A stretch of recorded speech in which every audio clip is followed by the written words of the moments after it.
Evaluation है, एक बड़ी परंपरा है जो उनके माध्यम से आई है। हम लोग विदेश से बहुत प्रभावित होते हैं। अगर मैं आपसे पूछूं कि मनुष्य का विकास कैसे हुआ, तो इस हॉल में बैठे हुए 90% लोग ये कहेंगे कि डार्विन की थ्योरी ऑफ एवोल्यूशन है साहब, डार्विन की थ्योरी ऑफ। हम अपना धर्म नहीं पढ़ना चाहते, अपनी चीजें नहीं पढ़ना चाहते, हम गीता नहीं पढ़ना चाहते, हम कुरान शरीफ नहीं पढ़ना चाहते, हम दशमेश पिता का ज्ञान जो गुरु के रूप में उपलब्ध है उसे नहीं पढ़ना चाहते। कहने का तात्पर्य यह है कि हम धर्म को मानते हैं पर धर्म की नहीं मानते।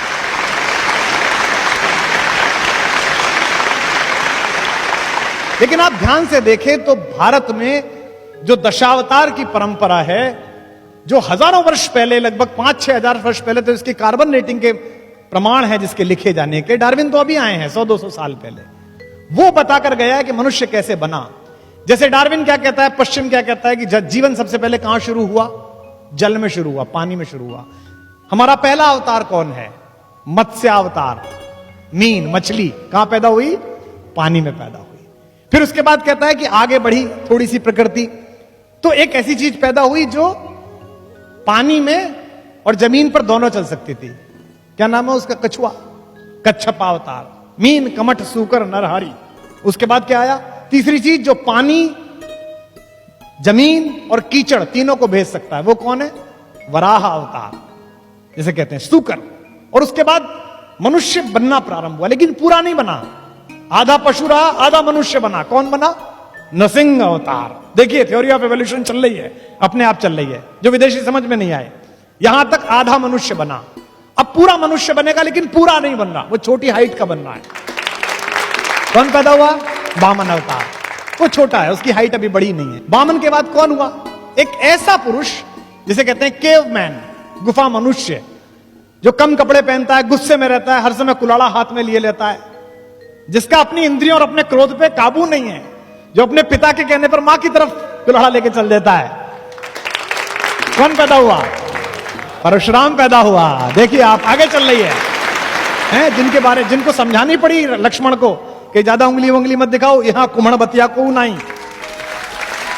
परशुराम के बाद एक ऐसा मनुष्य पैदा हुआ जो है तो दीप्ति में परशुराम जैसा, लेकिन जो ज्यादा सामाजिक है, जो मर्यादा समझता है, जो इस प्रकृति में अब जो आगे चलेगा उसका नियामन करने आया है, उसकी मर्यादा स्थापित करने आया है। उसका नाम हुआ मर्यादा पुरुषोत्तम राम, जो पैदा हुआ।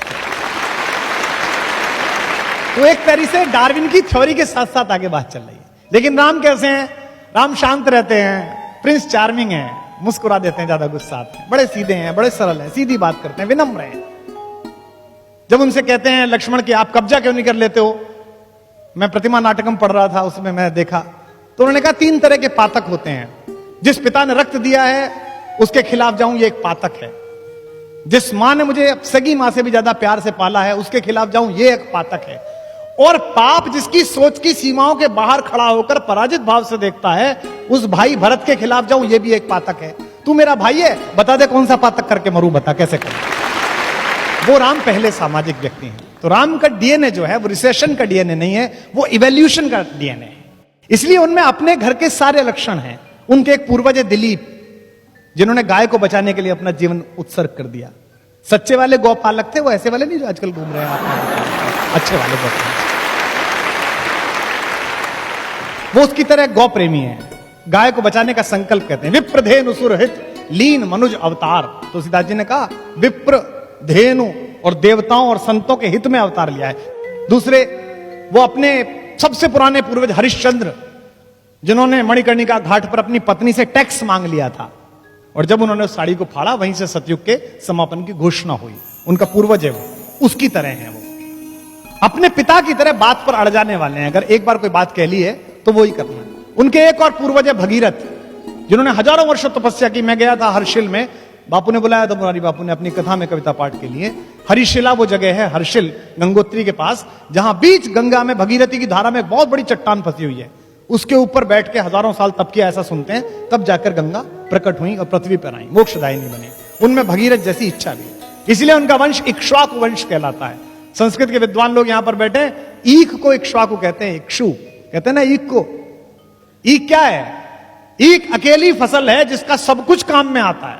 ईख प्रतीक है इक्ष्वाकु वंश का, जिसका ना रस समाप्त होता है ना यश समाप्त होता है। ये राम की बात है। वो उस खानदान में पैदा हुए। अपने राम अपने अपने अपने